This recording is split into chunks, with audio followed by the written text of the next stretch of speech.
안녕하세요. 저는 40대 초반 여성입니다. 오늘은 3년 전 기막혔던 제 이혼설을 하나 말씀드려 볼까 해요.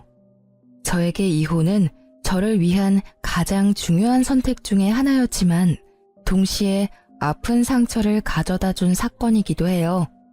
결혼할 때는 100년해로 할 거라고 맹세하며 다짐까지 했지만 그것도 두 사람 모두 그렇게 원해야만 가능하더라고요. 한 사람이 아무리 노력해도 나머지 한 사람의 노력이 없으면 결국 이렇게 중간에 헤어질 수밖에 없다고 생각해요. 솔직히 이혼을 해서 이렇게 사연글을 쓰게 될 줄 몰랐기에 두서가 없을지도 모르지만 제 이야기를 한번 들려드릴게요. 저와 전 남편은 사내 비밀 커플이었어요. 그 스릴 때문에 더 즐거웠고 또 그 스릴 때문에 잘못된 선택을 했던 건지도 몰라요. 결혼 당시에 남편은 결혼에 대한 준비가 된 상황은 아니었어요. 쥐뿔도 없다고 하죠. 정말 아무것도 모아놓은 돈이 없었거든요. 게다가 시댁도 우리에게 원조를 해줄 수 있는 여건은 아니었기에 오롯이 저와 남편이 모두 해결해야 했어요. 처음에는 제가 모은 돈에 남편 이름으로 대출을 받아서 아파트를 사려고 생각했어요. 그런데 하루는 아버지가 저희를 부르더니 남편에게 돈을 빌려주겠다고 하시더군요. 저는 놀라서 우리끼리 하겠다고 했지만 아버지는 딸 시집 가는데 마음고생 시키고 싶지 않다며 남편에게 돈을 빌려주고 나중에 갚으라고 했어요. 대신 이자는 받지 않을 테니 편하게 너희들 돈 모으라고요. 그때 정말 아버지에게 얼마나 고마웠는지. 결국 남편은 그렇게 하기로 하고 저희는 자가로 집을 마련했어요. 그렇게 행복할 줄만 알았던 저의 결혼 생활은 조금씩 삐그덕 이상한 길로 빠져가고 있었어요. 사람들이 말하길 결혼과 연애는 다르다고 하잖아요. 그 말이 제 남편에게는 딱 맞아서 연애할 때는 좋았던 모습들이 결혼 후에는 나쁘게 변해버렸거든요. 남편은 밖으로 돌아다니는 걸 무척 좋아해서 친구들과 사람들을 자주 만나곤 했어요.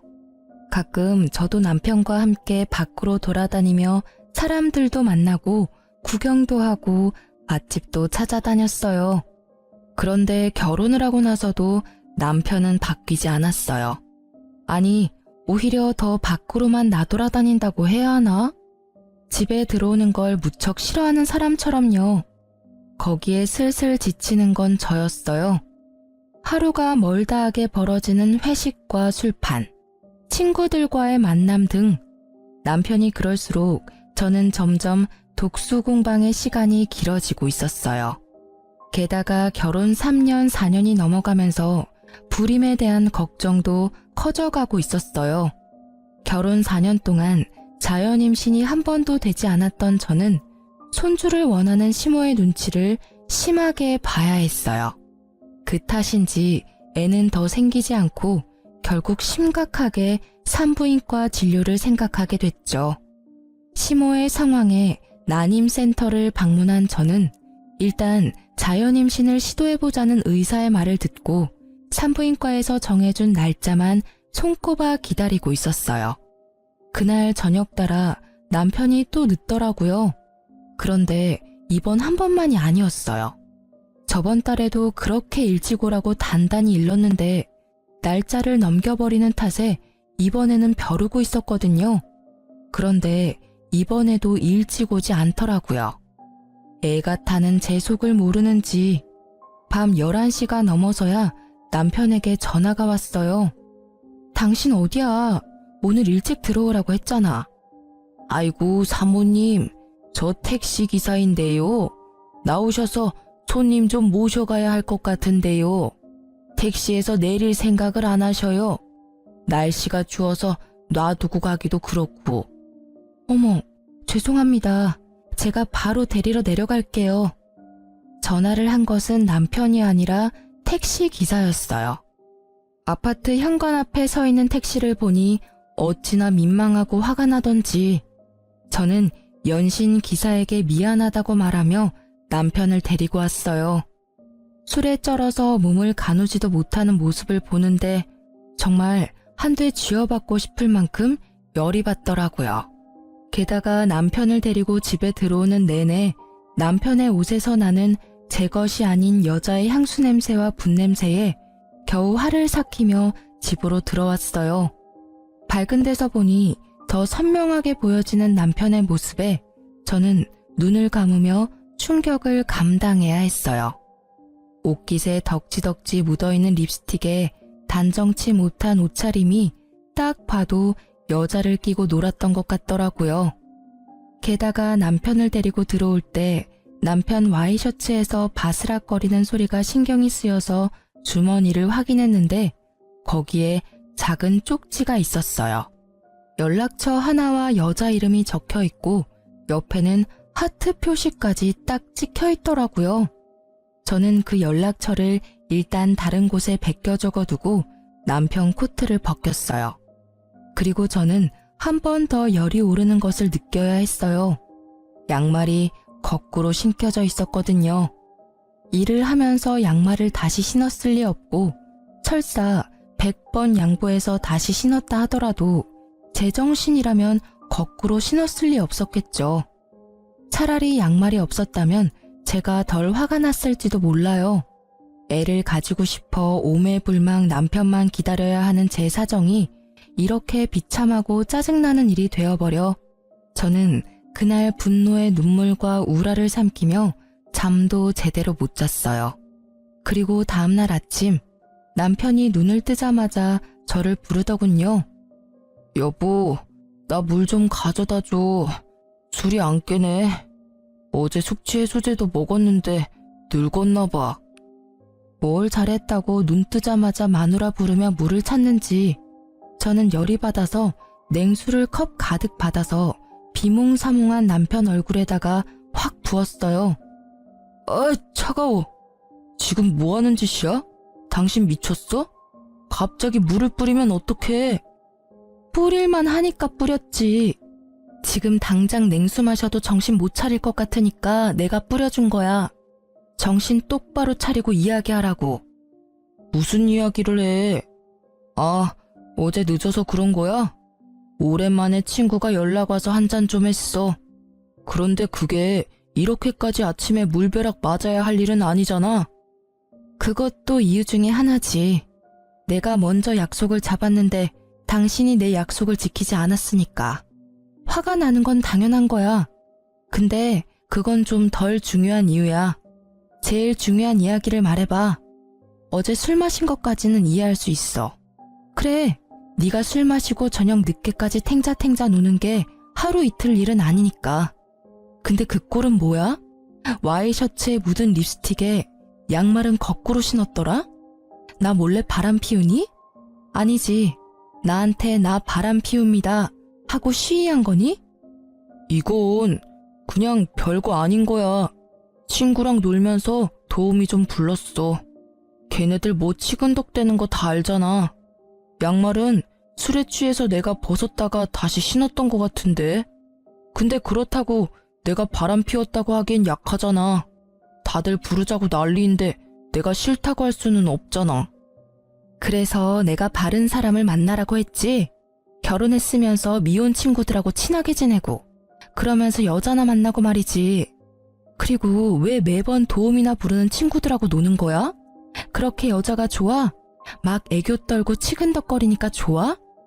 당신 친구들은 그래도 돼. 결혼도 안 한 싱글이니까. 근데 당신은 결혼까지 했으면서 집에 있는 내 생각은 안 해? 이젠 내 교우관계까지 관리하려는 거야? 제발 좀 그만해. 어떤 친구와 어울리든 그건 내 자유라고. 그래, 솔직히 나도 어제 일찍 오려고 했어. 그런데 별로 그런 마음도 안 들고 친구가 연락 왔으니까 잠깐 갔다 온 거야. 그렇다고 당신이 나한테 이렇게까지 화내는 건 나도 좀 억울한데? 솔직히 애 가지자고 날짜 정해서 관계하고 그러는 거 정말 짜증나는 일이거든? 뭐 내가 종마야? 내가 씨나 뽑아내는 기계냐고. 마음이 동해야 하는 거지. 이걸 강제적으로 막 날짜 시간 정해서 하고 그러는 건 너무 인위적이고 감정 없는 것처럼 느껴져서 기분 나쁘다고. 남편의 말에 저는 너무 어이가 없어 제가 잘못 들은 줄 알았어요. 너 그게 사랑해서 결혼한 여자한테 할 말이니? 내가 룰루랄라 즐거운 마음으로 날짜 시간 정해서 하자고 한 건 줄 알아? 병원에서 그렇게 하라잖아. 내가 왜 애를 가지고 싶은 건지 모르겠어? 당신과 내 아이니까 가지고 싶은 거야. 그리고 애 갖는 게 내 생각 때문만은 아니지. 어머님은 요즘 매일같이 전화하셔서 애는 생길 것 같냐? 이번에는 생길 거다. 태몽을 껐는데 소식 없냐? 매번 그런 말만 하신다고. 당신한테 그런 말 안 하시니까 당신은 내가 얼마나 스트레스 받는지 모르지? 진짜 이런 면이 너무 마음에 안 드는 거야. 약속 거절 못하는 거 이해할 수 있어. 그런데 기분 나쁘다면 어쩔 수 없지. 사랑도 없는데 왜 살아? 여기서 끝내 그냥. 나는 당신하고 헤어져도 어차피 아쉬운 거 하나 없어. 내 말이 끝나자 남편의 당당하고 짜증나던 얼굴이 조심스럽게 바뀌더라고요. 그럴 수밖에 없죠. 저는 정말 아쉬운 게 하나도 없었으니까요. 사내 연애였지만 제가 이미지에 타격을 받을 일은 전혀 없잖아요. 잘못을 이 사람이 했으니까요. 부서도 달라서 자주 마주칠 일도 없거든요. 게다가 이 집은 어차피 아버지와 제 돈으로 산 집이니 지금 당장 이혼하더라도 남편은 유책 배우자가 돼서 집 소유권 주장은커녕 위자료만 더 내야 하거든요. 그걸 이해한 건지 남편이 제 눈치를 보더라고요. 당신 와이셔츠에 쪽지 하나 들어가 있었거든? 예쁜 여자 이름 하나랑 연락처, 그리고 하트 모양까지 있지. 도움이라도 이런 식으로 개인적인 전화번호 주고받으면서 만나면 외도가 아닐 리가 없잖아. 아니면 내가 이 전화번호로 전화를 한번 해볼까? 유부남 꼬셔서 뭐 하려고 했냐고. 혹시 또 모르잖아. 당신이 결혼 안 했다며 총각 흉내냈다고 이야기해줄지도 모르지. 당신이 오늘 같이 놀았던 친구들 다 솔로잖아. 여보, 미안해. 진짜 뭐든 다 내가 미안해. 솔직히 좀 갑갑해서 집에 안 들어온 거야. 그리고 그 쪽지에 적힌 여자도 어제 처음 만났어. 여러 번 만났으면 연락처를 줬을 리가 없잖아. 그리고 진짜 아무 일 없었던 건 확실해.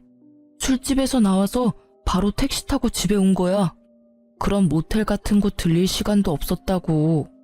앞으로 절대 이럴 일 없을 테니까 이번만 자기가 이해하고 넘어가줘. 응? 진짜 술 취해서 벌어진 해프닝 같은 일일 뿐이라고. 남편의 구구절절한 변명과 핑계에도 제 화는 가라앉지 않았어요. 왜인지 더 심하게 짜증이 나더라고요. 변명 같은 거 다 필요 없고 우리 애 가지는 거 다시 생각해보자.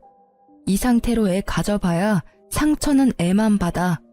집에 매번 늦게 들어오고 친구랑만 노는 아빠, 육아로 고생하면서 신경질만 느는 엄마. 어느 쪽이건 애한테 좋지 못한 건 맞고 당신 말대로 당신 종마 취급 당하는 건 싫다니 그것도 내가 이해해 줄게. 그치만 나도 지금 당장은 당신이랑 즐겁게 살 맞대고 싶은 기분 아니거든? 다른 여자랑 치근덕거린 당신하고 옆에 있는 것도 솔직히 불쾌해. 그러니까 시간을 좀 갖자. 제 말을 들은 남편은 더 이상 아무 말도 하지 않았지만 어느 정도 제 말을 이해하는 것 같더라고요. 그리고 그날 이후 남편은 회식도 친구와의 모임도 모두 자제하고 집에 일찍 들어오려고 애쓰더라고요. 그게 눈에 보이니 계속 화내고 있는 것도 좀 미안해지기도 했고 솔직히 조금 치사한 방법이긴 했지만 남편이 제정신을 차렸다고 생각했기에 마음은 좀 편해졌었죠. 그렇게 성실해진 남편은 매일 제 눈치를 보더라고요. 그리고 그 이후 한 달쯤 지났을까요? 명절 며칠 전쯤 갑자기 아버지에게서 전화가 왔어요.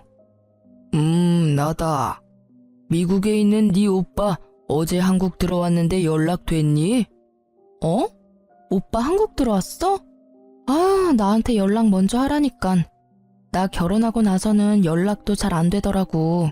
남편한테 소개시켜준 데도 극구 싫다고 해서 우리 그이는 아직도 나한테 오빠 있는지 모르는데 언제까지 숨겨야 될지 모르겠어. 근데 성이 다르니까 소개하면 우리 집 재혼 가정인 거 금방 알 테고. 제가 남편에게 숨기는 것 딱 한 가지는 저희 집이 재혼 가정이라는 것이었어요. 시댁에서 싫어하실까봐 조심스럽게 말한다는 게 아직까지 이야기 못해서 비밀이 되어버린 거죠. 오빠는 어머니가 이혼한 전 남편 사이의 자식이거든요. 서로 아버지는 다르지만 여느 가족들과 다름없이 잘 지내고 있어요. 마음의 준비가 되면 말해. 아직까지는 재혼 가정이라고 하면 싫어하는 집이 더 많아. 그리고 어차피 네 오빠는 미국에서 계속 살 거라고 하던데 한국에는 잠깐 들어왔다가 다시 나간단다. 그 전에 얼굴 보고 회포라도 풀어. 그래도 오랜만에 만나는 동복 오빠인데 할 이야기도 많을 거 아니야. 고마워 아빠. 오빠랑 나 자주 만나게 해줘서 엄마도 엄청 고마워하거든.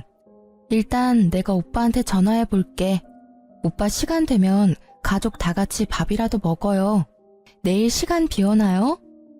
아버지와 전화를 끊고 나서 저는 오빠와의 만남에 들뜨기 시작했어요. 오랜만에 보는 오빠라 하고 싶은 말도 듣고 싶은 말도 많았거든요. 오빠가 저를 너무 많이 기특해해서 저도 오빠에게 기댄 적이 많았으니까요. 남편에게 어떻게 이야기할까 고민하다가 결국은 남편에게는 친척을 만나러 갔다 오겠다며 거짓말을 하고 오빠를 만나러 갔어요. 오빠, 오랜만이야. 잘 지냈어? 그럼, 너도 잘 지내지? 나야 뭐 그렇지. 참, 너한테 부탁이 있는데 오빠 한국에서 처리해야 할 관공서 업무가 많거든? 그러니까 나 좀 도와줘라. 몇 년 나가 있었던 탓인지 아무것도 모르겠네. 한 2, 3일 정도 낮에만 좀 도와줘. 그렇게 해주면 이 오빠가 용돈 두둑히 챙겨줄게. 아싸, 용돈이라니. 얼마 만에 받아보는 거야? 역시 내 생각 해주는 건 오빠뿐이야. 오빠의 말이 저는 고맙기만 하더라고요. 이번에 보면 또 언제 볼 수 있을지 모르는 데다가 저한테 용돈을 챙겨주고 싶어서 이렇게 안내를 부탁한다는 걸 알고 있었거든요. 어릴 때도 오빠는 저한테 별것도 아닌 부탁을 하고는 꼭 마지막에 알바로 번 용돈을 쥐어주곤 했거든요. 알았어. 연차 쓰고 오빠를 위해 안내역 해줄게. 그래, 그럼 오늘은 식사부터 할까? 그러고 보니 어디 호텔에 괜찮은 레스토랑 생겼던데 거기서 식사나 할까? 거기는 가격이 좀 싼데도 맛집 많아. 내가 우리 동생한테 사주고 싶어서 그렇지. 자, 가자. 저는 오빠와 식사를 맛있게 하며 오랜만에 스트레스를 풀었어요. 식사 마지막에는 저와 남편 선물까지 주더라고요. 한 번도 못 본 매부에게까지 선물을 해주는 오빠의 마음 씀씀이에 너무 고마웠어요. 그렇게 저는 이틀을 연차를 쓰고 오빠의 안내역을 해줬어요. 말만 안내역이고 오히려 가족 여행에 더 가까웠죠. 친정 부모님까지 모시고 맛집도 다니고 오랜만에 느긋하게 시간을 보내니 스트레스가 좀 풀리더라고요. 그렇게 오빠를 미국으로 보내고 며칠이 지났을까 남편이 점점 옛날처럼 늦게 들어오더라고요. 워낙 노는 걸 좋아했으니 어쩔 수 없이 되돌아간다고 생각한 것도 잠시 점점 저한테 차가워지는 느낌을 받았어요. 뭔가 의심스러운 기색이 있어서 벼르고 있었지만 꼬리를 잡을 수는 없었어요. 그런데 그 꼬리가 너무 의외의 곳에서 잡혀버렸죠. 하루는 배달이 왔어야 할 새벽 우유가 아침에 보니 사라졌더라고요. 분명히 업체에서는 새벽에 배달을 했다고 하고요. 평소 우유를 마시지 않는 남편이 가져갔을 리 없다고 생각한 저는 분실 사건이라고 생각하고 범인을 어떻게 잡을까 생각하고 있었어요. 일하는 내내 그 생각을 하다가 아파트 CCTV, 엘리베이터나 계단에 찍혀있지 않을까 하는 생각이 들었죠. 그래서 퇴근하고 불이 나게 아파트 관리사무소로 향했어요. 우유가 없어졌다고 양해를 구한 뒤 저는 CCTV를 돌려봤어요. 그러다가 두 눈으로 믿을 수 없는 광경을 목격했어요. 아침 시간 제 남편이 엘리베이터에서 어떤 여자와 무척 진한 아침 인사를 하고 있더라고요. 서로의 헤어를 정리해주고 사람이 타니 뒤로 물러나 모르는 사람처럼 있다가 몰래 손을 잡는 모습까지. 이미 제 머릿속에서 우유도둑은 사라지고 없었어요. 두 연놈의 행태가 너무나 충격적이었거든요. 저는 관리사무소에 부탁해서 전날도 그 전날도 확인해봤어요. 그리고 정확하게 상간녀가 누구인지 알게 됐죠. 여자의 얼굴이 너무 눈에 익어서 금방 눈치챘어요. 남편의 외도 상대는 앞집 여자였어요. 아침 시간에 설마 출근할 때 외도를 하지는 않을 거라 생각했는데 상간녀가 앞집이니 그 출근 시간을 더 활용한 거였죠. 등잔 밑이 어둡다는 말이 딱 맞더라고요. 결국 CCTV 동영상을 제 핸드폰으로 찍어놓고 집으로 가 남편을 기다렸어요. 역시나 늦더라고요. 저는 밤이 늦어질수록 거실이 아닌 현관에서 남편을 기다렸어요. 계단식 아파트라 앞집이 보이거든요. 둘이 밖에서 만나다가 들어오려면 같이 와야 하니까요. 그렇게 현관문 앞에서 기다리던 제 눈에 두 사람이 나타났어요. 역시 제가 잘못 본 게 아니라는 걸 확인이라도 시켜주듯 두 사람은 손을 잡고 앞까지 걸어오더라고요. 참 대담하기도 하지. 같은 층에 두 사람의 남편과 아내가 있는데도 저렇게 애정 행각을 하다니. 남편은 여자를 집으로 돌려보낸 뒤 저희 집 도어락 비밀번호를 누르더군요. 우와씨, 깜짝이야. 여기서 뭐 하는 거야? 남편이 놀랐는지 제게 소리치더라고요. 들킬까봐 놀란 건지도 모르죠. 저는 남편에게 조용히 말했어요. 당신 요즘 늦네? 설마 또 바람 피는 거야? 제 말에 깜짝 놀랄 줄 알았던 남편이 잠깐 멈칫하더니 심드렁한 표정으로 그냥 소파에 앉더라고요. 그 여유 있는 몸짓에 차분하게 말로 하려던 제 인내심이 뚝 끊겼어요. 그 태도는 뭐야? 내가 묻잖아. 당신 바람 피냐고. 아, 너 의처증이야? 매번 이런 식으로 나 힘들게 하면 기분이 좀 나아져? 친구 만나고 회식하는 거 좀 줄여줬잖아. 그럼 이쯤에서 만족을 좀 해. 어떻게 모든 걸 너한테 맞추면서 살아? 그리고 내가 이 말까지는 안 하려고 했는데 너야말로 바람 피는 거 아니야? 굉장히 당당하네. 당신은 바람 핀 적이 없고 바람은 내가 폈다는 게 당신 주장인 거네. 그런 이야기를 할 만한 근거는 있는 거지? 어디 이야기해봐. 들어는 줄게. 저는 남편이 이렇게 당당한 이유가 정말로 궁금했어요. 화가 나는 것과는 별개로 무엇을 갖고 있길래 저렇게 자신 있어 보이는가 싶었죠. 제 말에 남편은 자켓 안주머니에서 사진 몇 장을 꺼내서 탁자에 던지더라고요. 그 사진을 보는 순간 저는 어이없음과 불쾌함을 동시에 느꼈어요. 이건 뭐야? 너 나 뒷조사한 거야? 네가? 놀랐지? 그럴 줄 알았어. 바람 피우다가 딱 걸리니까 어때? 나한테 이런 쓰레기 같은 취급받으니까 기분 더럽지? 나도 그랬어. 별거 아닌 일로 사람을 쓰레기 취급하고 말이지.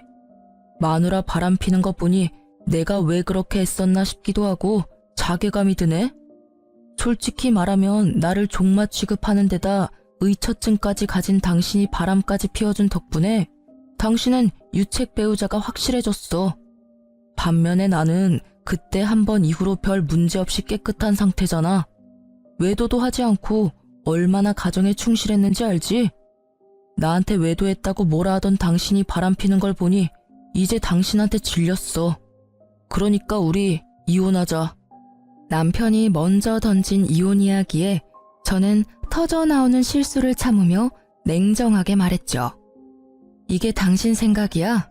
이 사진 한 장으로 나한테 이혼하자고 말하는 거야? 내가 유책 배우자니까 너한테는 잃는 거보단 얻는 게 많겠네? 당연하지. 너한테 책임이 있으니까. 나한테 위자료 주는 대신에 이 집 넘겨주면 원만히 합의 이혼해줄게. 그럼 여기저기 소문날 일도 없고 깨끗하잖아. 그치? 너 지금 머리 제대로 굴렸네? 정말 화가 미친 듯이 나는데 너무 웃겨. 이 사진 한 장에 나한테 다 뒤집어 씌우겠다? 그런 신박한 생각은 어디서 나오는 거야? 그래, 이혼하자. 네가 이렇게 원하는데 해줘야지 않겠어? 나한테도 뭐 나쁜 일은 아니지. 제가 뜬금없이 웃자 남편놈은 그제야 어안이 벙벙한 얼굴로 저를 쳐다보더라고요. 이혼하자는데 웃으니 뭔가 잘못됐다는 걸 알아챘지만 제대로 아는 게 하나도 없으니 말도 못하고 쳐다만 보는 거죠. 당신이 이혼 얘기 먼저 꺼냈으니까 나중에 두말하면 안 되는 거 알지? 나는 절대로 이번 이혼 번복 안 할 거니까 그렇게 알고 있으라고. 우와, 상간남이 그렇게 잘해줘? 이혼하자니까 두말 없이 수긍하는 거 봐라. 나보다 당신한테 더 좋은 조건인 거 아니야? 근데 상간남이 당신이랑 결혼해준대. 그쪽은 그냥 장난이었던 거 아니야? 한때 부부였던 인연으로 내가 말해주는데 와이프랑 이혼할 테니 결혼하자고 하는 놈들 중에 제대로 된 놈들 없어. 너도 곧 버림받게 될걸? 상간남 신경 쓰지 말고 당신이나 이 집에서 나갈 궁리나 해. 필요하면 용달 정도는 불러줄게. 당신 짐 싹 다 챙겨서 나가주면 좋겠어. 이 집은 어차피 내 거야. 이 집 살 때 네 돈 한 푼도 안 들어갔어. 내가 모은 돈이랑 우리 아버지가 당신한테 빌려준 돈으로 산 거지. 이 집 갖고 싶니? 그러면 일단 아버지한테 빌린 돈부터 갚고 와. 그리고 이 집 살 때 내가 낸 돈 나한테 돌려주면 이 집 줄게. 됐지? 계산을 그렇게 하는 법이 어디 있어? 당신이 유책 배우자인데 어떻게 내가 당신한테 돈을 줘야 하는 건데. 결국 소송으로 가자 이거야? 나는 이미 증거가 다 있다고. 당신이 유책 배우자라는 증거. 사진이 이거 한 장뿐인 줄 알아? 수십 장이나 더 있거든? 아, 그거 100장 1000장 가져와도 그걸로는 내 외도 증명 못해. 왜냐면 이 사진 속에 있는 남자는 상간남이 될 수 없거든. 이 사람이 누군지 자기는 모르겠지만 이 나라 정부는 정확히 알고 있지. 저는 예전에 친정어머니의 부탁으로 발급받아 놨던 어머니 이름의 가족관계 증명서를 남편에게 보여줬어요. 당신은 내가 외동딸이라고 생각했지? 근데 우리 집 재혼 가정이야. 그래서 내 위로 나랑 피가 이어진 오빠가 하나 있어. 그 오빠는 성이 달라. 엄마의 전남편 아들이거든. 이름 어디서 본 것 같지 않아? 내 뒷조사한 사람이 이름 말해줬지? 그럼 답 나왔잖아. 당신이 찍어온 사진에 있는 사람은 우리 오빠야. 누가 일한 건지 일을 제대로 못했네.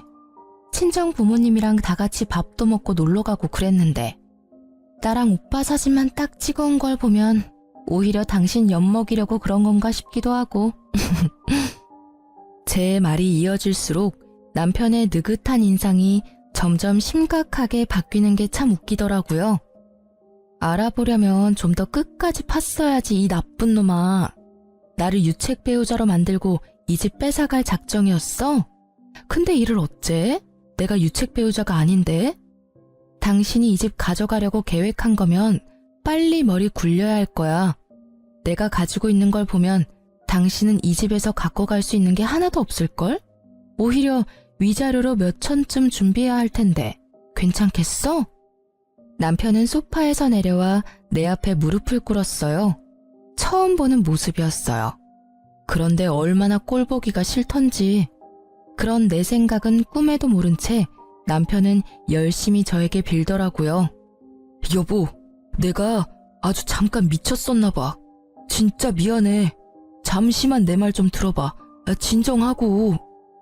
당신, 너라고 하던 남편놈은 불리한 상황이 되니 저를 여보라고 부르더라고요. 가증스러운 놈.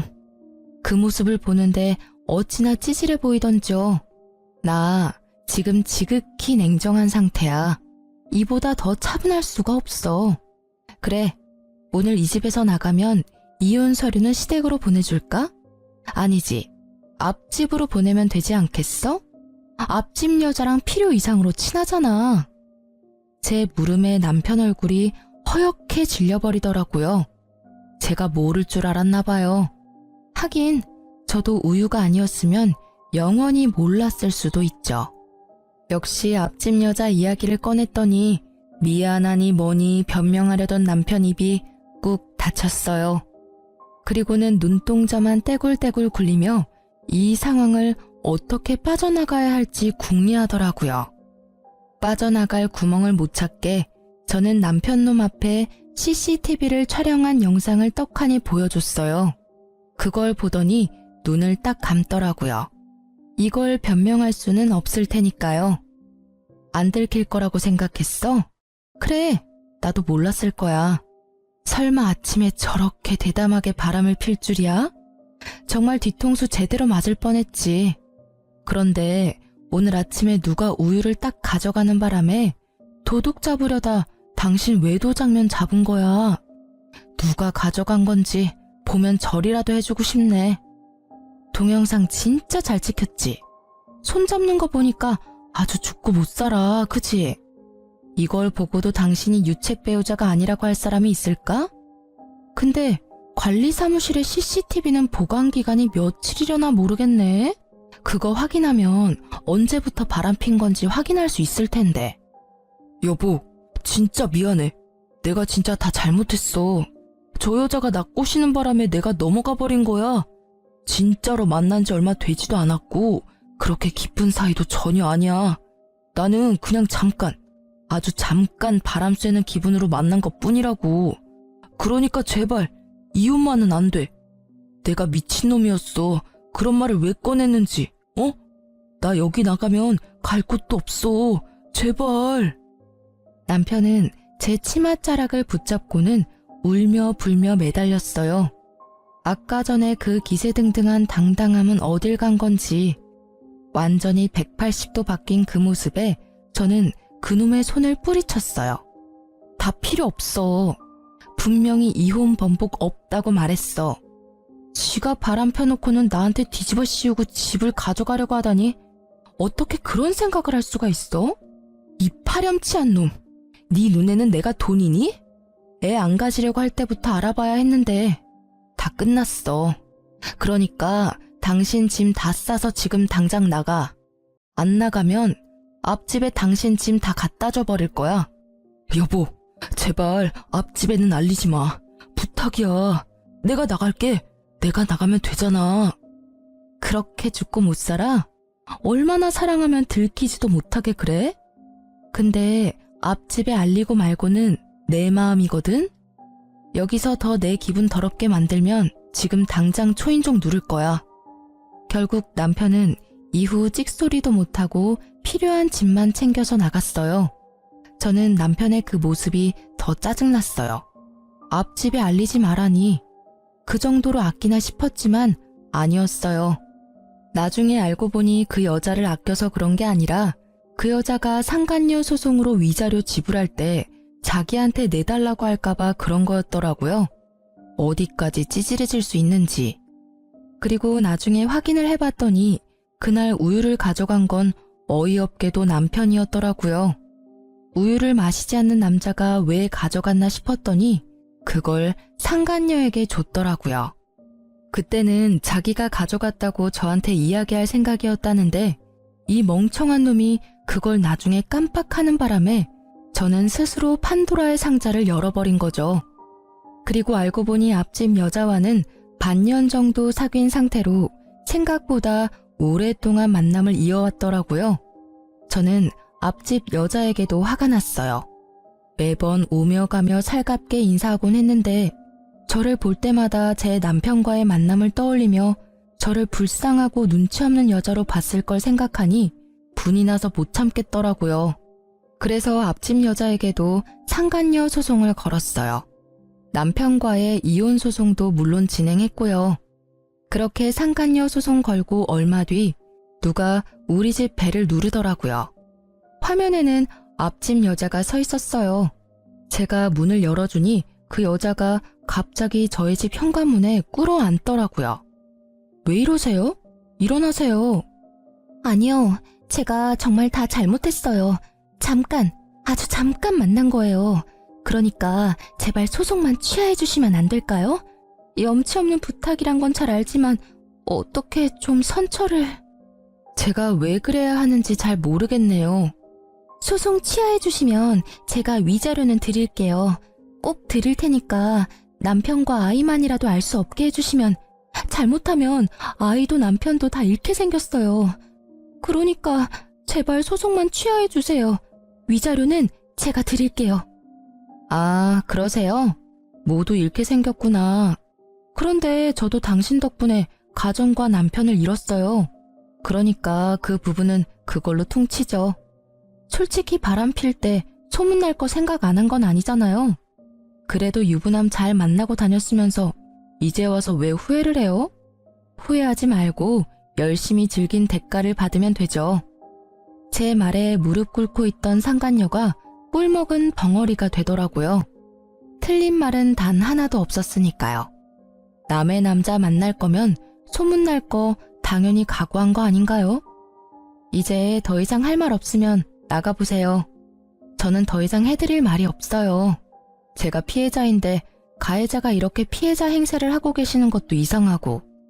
뭐? 그렇게 따지면 남편 관리 제대로 못한 당신 탓도 있는 거 아니야? 당신이 남편 잘 붙들고 있었으면 이런 일이 생겼겠어? 잘해주지도 못할 거면서 결혼은 왜 했대? 우리 사이 진짜 별거 아니었고 당신이 못해준 거 내가 해준 것뿐이야. 내가 당신 대신해서 당신 남편 위로해줬으면 당신도 소송 정도는 취하해줘도 되는 거 아니야? 엄청난 궤변을 늘어놓는 여자를 어이없는 눈으로 바라보며 제가 재차 물었어요. 상간녀 소송 취하해주면 내가 얻는 건 뭐죠? 아니, 내가 피해자인데 나한테도 떨어지는 게 있어야 하잖아요. 갑자기 다짜고짜 소송 취하라 그러면 제가 아이고 알겠습니다 하고 해줄 줄 알았어요? 줄 수 있는 거? 그러면 당신 남편 돌려줄게요. 그럼 됐죠? 이 아줌마 말하는 것 좀 봐. 미안한데요. 남이 쓰다 버린 건 저도 필요 없거든요. 왜 굳이 그 쓰레기를 저한테 주려는 건지 모르겠네요.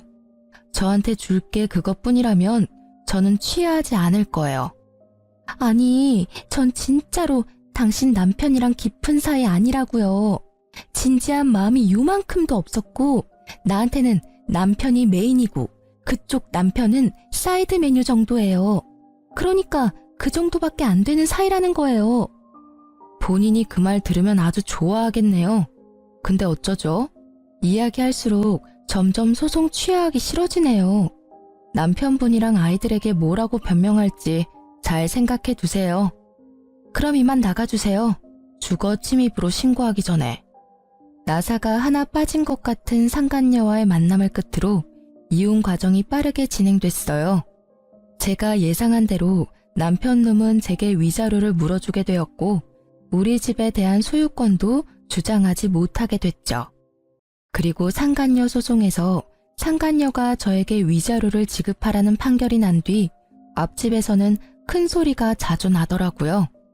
보암 소리와 싸우는 소리, 우는 소리도 나고요. 그리고 얼마 지나지 않아 앞집은 이사를 갔어요. 저는 딱히 이야기한 바가 없는데 아파트에 소문이 났던 것 같아요. 이사 가는 날 상간녀의 모습은 보이지도 않고 상간녀의 남편은 저와 마주치자 고개를 푹 숙이고는 제 얼굴을 보지 않은 채 지나갔어요. 솔직히 상간녀의 남편을 보면서 마음이 편하지만은 않았어요. 제가 소송을 취하했더라면 저 가족은 거짓이더라도 행복을 유지할 수 있었을 텐데 하는 마음도 있었죠.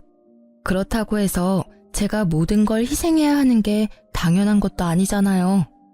정말 외도라는 건 남겨진 사람에게 비참함과 수치스러움을 주는 것 같아요. 그걸 고스란히 느끼고 있는 저였기에 그 상간녀의 남편 행동도 이해는 갔어요. 그리고 전 남편과 같은 회사에 다니는 저는 전 남편과의 이혼을 알리지는 않았어요. 저도 그런 눈빛 받는 게 싫었거든요. 그런데 전 남편의 바뀐 주소지 때문에 직장 내에서 이런저런 추측들이 있었던 것 같더라고요. 물론 저와의 냉랭한 분위기도 한몫했겠지만 제 주소가 그대로인데 남편만 바뀐 걸 보고 뭔가 문제가 있었다는 걸 다들 눈치챈 것 같았어요. 그런데 그 뒤에 진짜 웃긴 일이 있었어요. 같은 부서에서 일하는 직원이 조심스레 저한테 다가와서 말을 걸더라고요. 같은 부서지만 친하게 지내지는 않았고 솔직히 일보다는 소문을 더 좋아하는 성격이시라 조용한 저와는 크게 접점이 없었던 탓에 약간 의아했죠. 그런데 다짜고짜 묻더라고요. 저기, 정말 이혼한 거 맞아요? 네, 맞아요. 솔직히 이제는 별로 말하기 힘든 일도 아니에요. 궁금한 거 있으면 물어봐요. 아니, 궁금한 게 있는 건 아닌데 지금 저쪽 부서 난리 났거든요. 왜요? 요즘에 이혼이 뭐 그리 대단한 이슈라고. 그게 아니라 얼마 전에 이혼 확실하다고 이야기 나왔잖아요. 그 뒤로 그 부서에 그 사람 애인이라고 주장한 사람이 글쎄 3명이나 된대요. 진짜 대단하지 않아요? 어떻게 동시에 3명을 만나죠? 3명이 아니라 최소 5명이겠죠. 저와 상간녀까지 포함하면 말이죠. 아, 이혼 전에 오피스 와이프들의 존재를 알았어야 했는데 그러면 위자료를 몇 명한테 더 받을 수 있었을지도 모르죠. 저는 그 이야기에 웃음밖에 안 나오더라고요. 저와 결혼까지 가지 않았다면 저도 그 수많은 오피스 와이프들 중 하나였을 거라는 생각이 들었거든요. 비밀 연애를 하는 이유가 외도를 숨기기 위함이었다니. 결혼 후에도 그 많은 여자와의 관계를 유지하기 위해서 저녁에 집에 올 시간이 없었던 모양이에요. 그런데 갑자기 그 숨겨진 여자들이 자기가 애인이라고 두 손 들고 나선 이유가 있더라고요. 바로 제가 사는 그 집이 그 남자 소유라고 생각한 것 같더라고요. 그래서 여자들이 바로 기정사실로 만들려고 한 것 같은데 알고 보니 그 애인이 한둘이 아니어서 그 난리가 난 거였어요. 전 남편은 알고 보니 제가 품을 수 없을 만큼 큰 사람이었어요. 애정이 얼마나 많으면 그 많은 여자를 동시에 만날 수 있었는지 제가 이혼한 것도 당연하다는 생각이 들었어요. 아니, 처음부터 인연이 아니었던 건지도 모르죠. 그냥 수많은 여자의 하나로 끝났으면 그렇게 비참한 꼴은 당하지 않았을지도 모르는데. 그렇네요. 근데 이렇게 같은 직장이 있으면 힘들지 않아요? 괜히 신경 쓰이고 그럴 텐데. 제가요? 저는 별로. 신경 많이 쓰이는 사람이 먼저 나가겠죠. 저는 크게 신경 안 써요. 그리고 오피스 와이프가 100명이건 1000명이건 저랑은 이제 관계 없는 사람이고요. 그분도 이제는 싱글이니 어떤 여자든 만날 권리가 있죠. 우와, 대단해요. 어떻게 그렇게 쿨하게 생각할 수가 있죠? 본받아야겠어요. 직원에게는 그렇게 말했지만 사실 쿨하다기보다는 이제 그냥 관심이 없어진 거에 불과했어요. 나랑은 연이 없는 사람이고 뭘 하든 나하고 연관될 일 없을 거라고 생각하니 차라리 마음이 편안했거든요. 부서가 달라서 얼굴을 자주 못 보는 것도 다행이긴 했고요. 결국 의자왕으로 등극한 전 남편의 어마어마한 여성 편력으로 그 부서는 그렇게 한바탕 뒤집어지고 전 남편은 천하의 나쁜 놈이 되어버린 채 이후 회사에서 퇴사했어요. 스스로 나간 것으로 되어 있었지만 실제로는 권고 사직이라고 하더라고요. 하긴 결혼한 시기에 바람을 핀 것 정도면 회사에서 개인사로 치부할 수 있겠지만 여직원들이 4-5명이나 한 남자와 연관되면 회사 차원의 일이 되어버리니까요. 그렇게 나가고 어디로 취직했는지 뭘 하고 지내는지는 들은 적 없어요. 다만 자주 만나던 친구들과도 만나지 않는다는 걸 보니 어지간히 경제적으로 힘든 모양이더라고요. 이혼했을 때는 정말 별의별 생각이 다 들었거든요. 우리에게 아이가 있었으면 좀 달라졌을까? 내가 좀 더 예쁘게 꾸미고 치장했다면 달라졌을까? 뭐 이런 생각들요. 그런데 그런 생각은 할수록 점점 우울해져 가기만 하더라고요. 사랑이라는 건 꾸며서 되는 건 아니잖아요.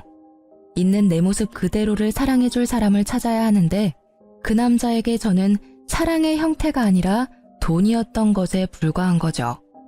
가만히 생각해보면 그 집 하나 때문에 저와 결혼한 건 아닐까 하는 생각도 해요. 그렇게 많은 여자들이 있는데 왜 나와 결혼했을까 생각해보면 딱 답이 나오잖아요.